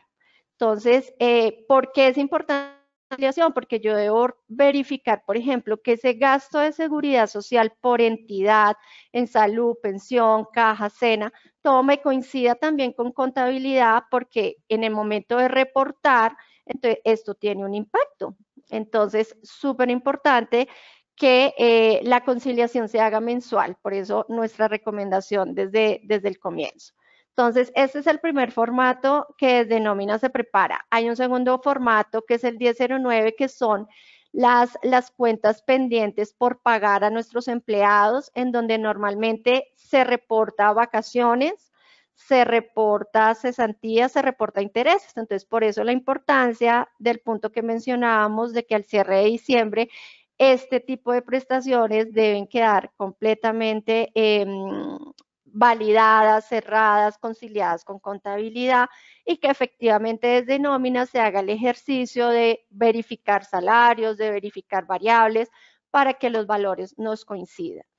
Y por último, tenemos el formato 2276, que lo podríamos llamar que es una copia del certificado de ingresos y retenciones, dado que la información que va en este formato, si bien va en Excel, coincide o debe coincidir con el certificado de ingresos y retenciones. Claro está, dentro del formato 2276 con algunas características especiales, pero al final del ejercicio que se hace en nómina de validar el certificado versus el formato 2276, que ese es el reporte a medios magnéticos, debe coincidirnos la información. Conseguirnos la información de los ingresos, de los descuentos, de las retenciones, de los empleados. Entonces, digamos que hasta acá es como un resumen de que efectivamente desde nómina se trabaja también en un proceso anual, que se tienen unas obligaciones, que tenemos ahorita la prima, que siguen los intereses, que siguen las cesantías, que vienen los certificados de ingresos y retenciones, que vienen medios magnéticos, pero que todos estos procesos están muy ligados al tema de la conciliación contable y del trabajo en equipo que se logre adelantar con nuestros equipos de contabilidad. De acuerdo, gracias Joana. Y tal vez lo fundamental, y como bien lo mencionaba Joana, es el tema de las conciliaciones y el impacto que esto tiene en la deducibilidad. El que no se consideren pagos de nómina dentro de los pagos de seguridad social, es decir, que cualquier novedad, bonificaciones o demás que sean salariales deben ser base de seguridad social y base de retención en la fuente. Haberse reportado en nómina electrónica para propósitos de que sea deducible el gasto. Si alguno de estos pagos o procedimientos no son considerados, pues se va a perder la deducibilidad o se va a tener riesgo de que entre una eventual fiscalización la DIAN pueda glosar esa operación. Entonces es fundamental todo lo que mencionaste. Gracias, Joan. Perdóname, Fabio, yo haría una acotación adicional y es que a veces nos encontramos mucho con el tema de los beneficios cuando a terceros, como por ejemplo la medicina prepagada, los seguros de vida. Entonces, importante atención en este tipo de beneficios porque en efecto estos beneficios, si bien se pagan a un proveedor, a un tercero, no quiere decir que no tengan una implicación en nómina y como lo mencionaba Fabio, eso tendría una implicación en el reporte de renta de la empresa si no lo estamos pasando por nómina. Entonces es importante que lo revisen, importante que revisen el impacto que podría tener en nómina este tipo de beneficios. Gracias, Fabio. A ti. Sigamos entonces en el siguiente slide y en el aras de tiempo y recuerden por favor que pueden dejarnos sus comentarios en el chat para que podamos revisarlos.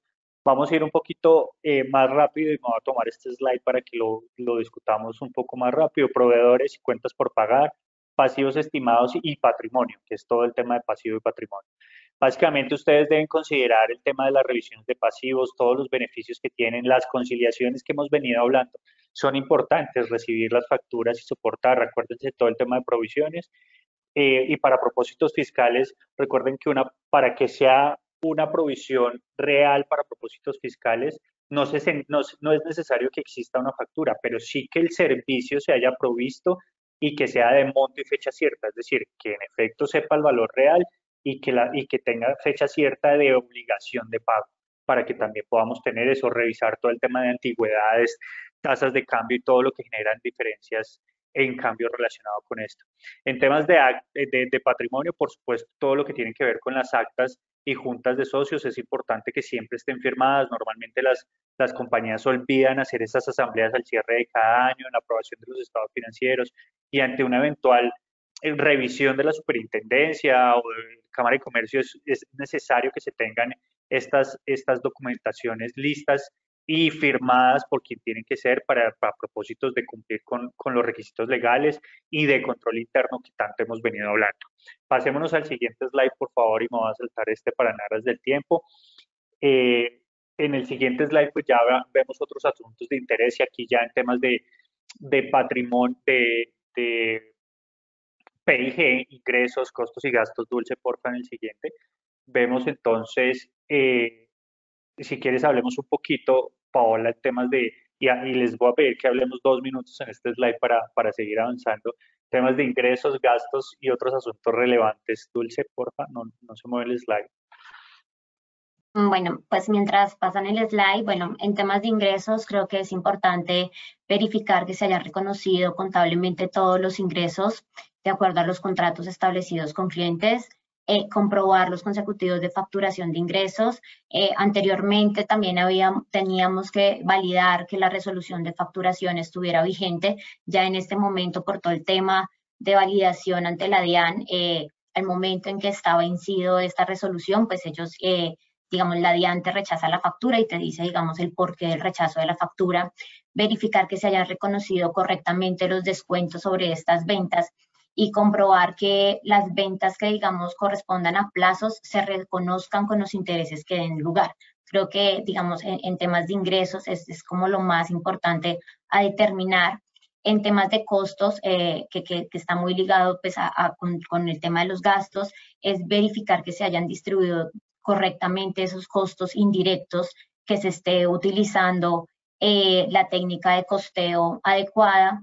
Y para los gastos, básicamente verificar que se reconozca cada uno de los gastos, aun cuando no cumplan con, digamos, con las normas fiscales. Sucede mucho que en algunas ocasiones las facturas no dan cumplimiento, sin embargo, sí es importante reconocer el gasto, así se ha llevado como un gasto no deducible para la compañía, revisar si existen costos o gastos que se compartan con otras compañías, revisar que todos los gastos que hayan sido pagados por anticipados se estén amortizando correctamente y de forma adecuada, y pues comprobar que, digamos, no existan gastos de periodos anteriores y que, digamos, se hayan dejado de reconocer o de contabilizar.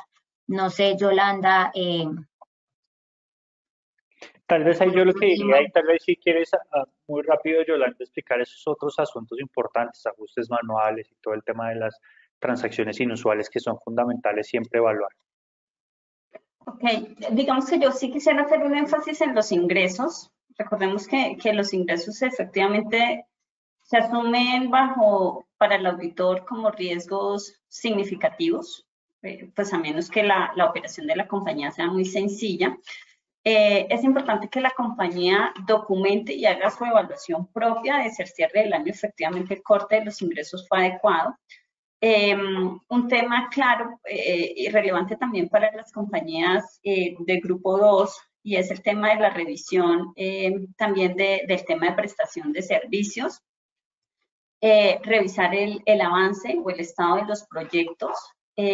Recordemos que las compañías prestadoras de servicios pueden mantener el rubro, pueden tener un rubro de inventarios en proceso o inventario de proyectos cuando el ingreso asociado a la prestación del servicio aún no se ha dado. Y en muchas compañías de servicios identificamos que reconocen de forma permanente y ni siquiera al cierre del año evalúan que los costos asociados a la prestación del servicio no estén en resultados si el ingreso no ha sido reconocido también de forma proporcional o el ingreso asociado. En el tema de los otros ajustes, acá digamos que otros ajustes y temas claves es revisar si hay transacciones nuevas durante el año. Cuando la operación es plana y tenemos lo mismo del año pasado, digamos que no hay ningún inconveniente, pero ocurre mucho que las compañías generan a veces nuevas operaciones o transacciones inusuales y no hacen un análisis del impacto contable, fiscal, legal, cambiario, como el impacto en todos los aspectos relevantes que le puede generar ese tipo de operaciones y se deja para evaluarlo durante la auditoría o los 3 primeros meses siguientes después del corte del año. Entonces, revisen si hay transacciones nuevas, transacciones inusuales y que la política contable asociada a esas transacciones se haya dado. Temas de transacciones nuevas, por ejemplo, con todo el tema de la variación de la tasa de cambio que tuvimos durante este año, muchas compañías pudieron haber ingresado, por ejemplo, también en temas de realización de operaciones financieras como forwards, futuros, Y para algunas áreas contables a veces dicen, no, pues es que como el objetivo es que yo cubra la compañía justamente del efecto de la variación de la tasa de cambio, entonces yo aplico contabilidad de coberturas. Ojo que la norma es muy clara, tanto en plenas como en pymes, de que para aplicar contabilidad de coberturas hay que cumplir ciertos criterios, tener una política definida, mirar la efectividad de las operaciones de cobertura. Entonces, revisar muy bien a detalle si efectivamente se cumplen los requerimientos para aplicar contabilidad de coberturas. Cuando existen pólizas relevantes, verificar que efectivamente, por ejemplo, sobre los activos fijos, si son materiales, sobre los inventarios o sobre cualquier otro aspecto, revisar que las mismas efectivamente se estén renovando de forma adecuada, que haya un responsable de hacerle seguimiento y de garantizar que no se queda descubierta la compañía durante un periodo de tiempo. De acuerdo, Yolanda. Perdóname, y solo en aras de tiempo, porque ya estamos cortos, estamos a 10 minutos, entonces si quieres vayamos avanzando y tratemos un poco, y les voy a pedir que tratemos esos puntos neurálgicos respecto a las notas, 2 minutos por cada slide para que logremos abordar los temas que nos están quedando. ¿Qué deben tener en consideración las notas contables? Y si quieres pasemos al otro slide, por favor. Paola, si quieres tú, por favor, ayúdanos. Perfecto, bueno, básicamente, como ya les comentaba, digamos, la primera nota de contener la información general de la entidad, de incluir información acerca de su domicilio, su forma legal, la descripción de sus operaciones, la fecha en la cual se está, digamos, cerrando los estados financieros, se debe realizar una declaración de cumplimiento del marco normativo en el cual se indique cuál es el marco normativo en el cual se están preparando los estados financieros y si cumplen con la totalidad de estos requerimientos. Un resumen de las políticas contables significativas que, pues, digamos, se lo mencionamos al inicio de la charla y es, digamos, importante y como que es la base de toda la elaboración de los estados financieros. Información de apoyo a cada una de las partidas de estos estados financieros. Esta información debe presentarse en el mismo orden que, digamos, están presentando las cifras o los saldos como tal y pues y hacer la desagregación de partidas de acuerdo a su materialidad o de acuerdo a la relevancia que tengan para la compañía y pues también, digamos, revelar toda aquella otra información que se requiera y que sea necesaria para que los usuarios de la información, digamos, la tengan presente, ya sea que la compañía la van a vender al año siguiente, si hay un tema de reestructuración, si va a existir algún tipo de fusión, como todas aquellas proyecciones que tiene la compañía y que pueden, digamos, determinar en algún momento una toma de decisiones. Creo que esas son como el contenido de las notas y pues lo que se deben presentar. De acuerdo. Y en el siguiente slide vemos algo que ya incluso Paola y Yolanda han venido tratando el tema y es las principales falencias. Es simplemente para pasar rápidamente, igual ustedes van a tener la presentación, pero lo mencionábamos de una larga lista, mencionábamos del manual de políticas contables. No debemos transcribir el manual en las notas, debemos hacer un resumen de los principales y sobre todo de la conclusión de esa política contable que estamos teniendo. Por supuesto, en algunos casos, así como hay excesos, en otros hay defectos, a veces ni siquiera se están incluyendo esas políticas y eso es importante que se mencionen esas revelaciones significativas. Si hay errores de años anteriores, hay que mencionar, si hay algunos ajustes, hay que también hacer esa descripción en las notas. La falta de comparabilidad es algunas cosas que se notan en esas notas de revelación y es importante que así como se muestra en los 4 estados financieros, en las notas también se haga esa comparabilidad y se muestre de la misma manera.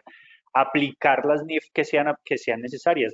Si es NIF para pymes o si es IFRS plenas, debe mostrarse de esa forma y revelarse tal como lo dice lo mismo.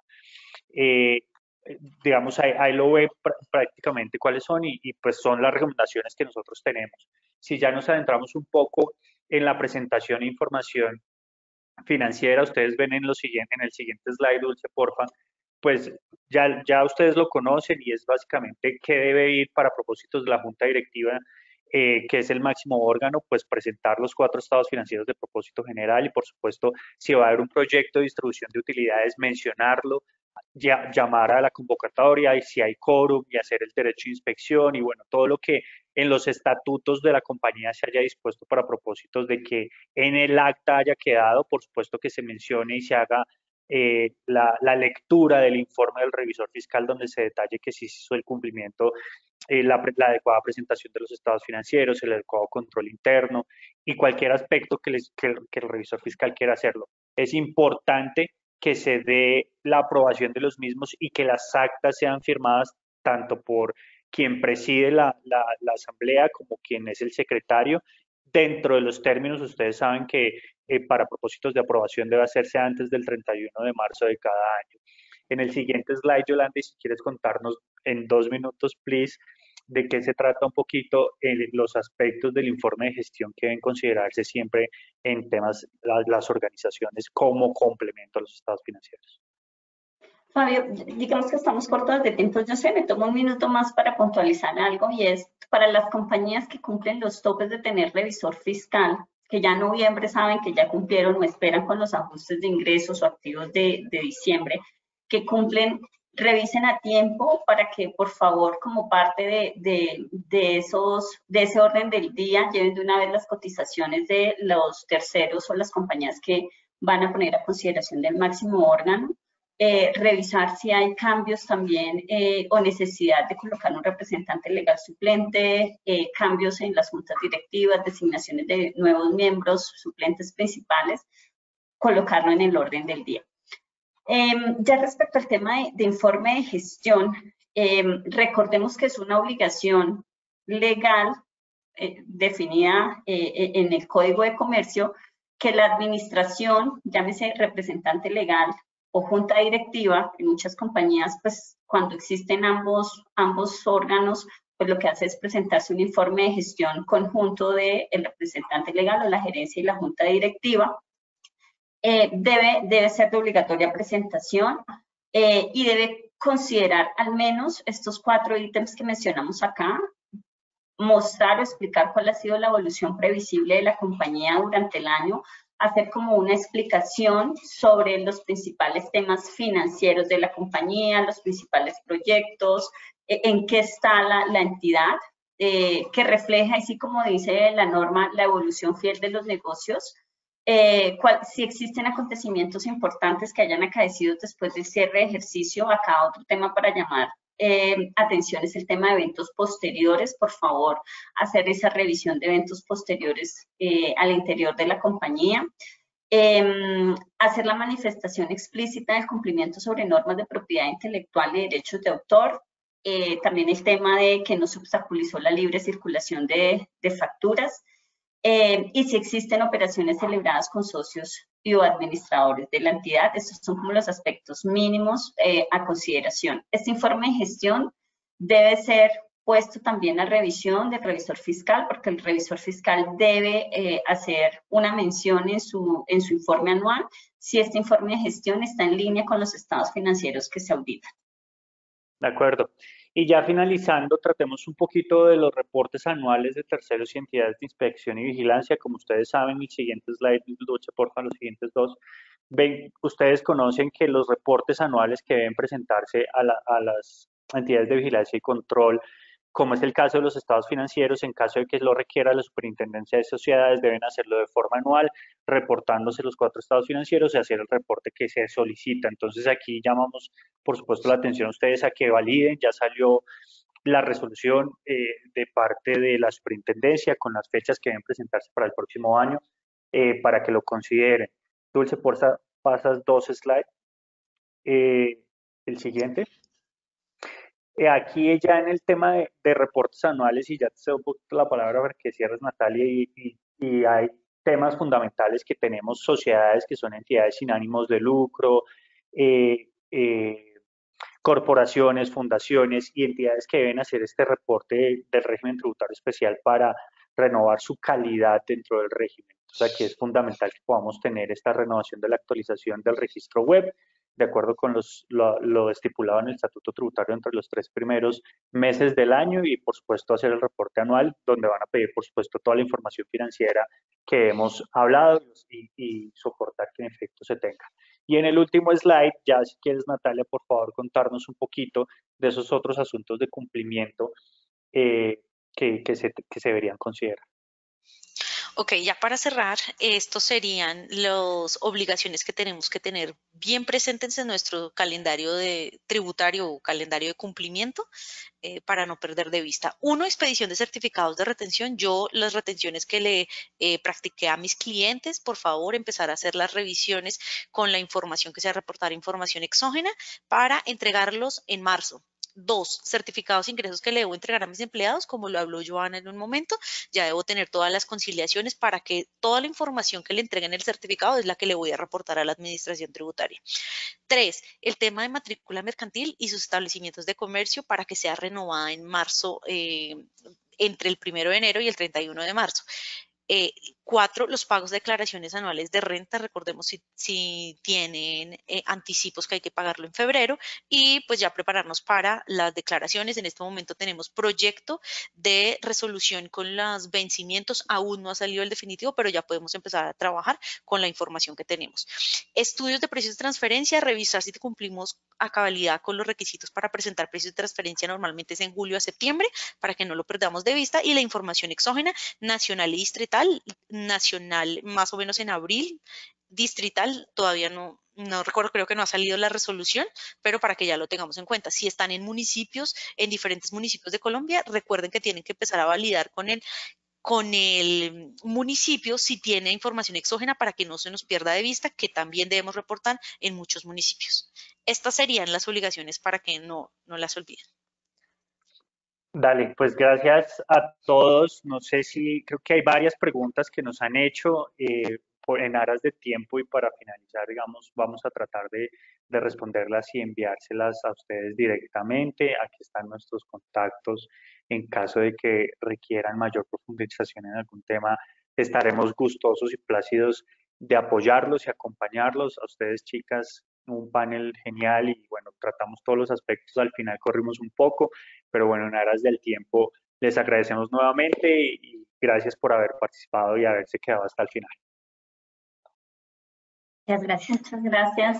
Hasta luego, gracias.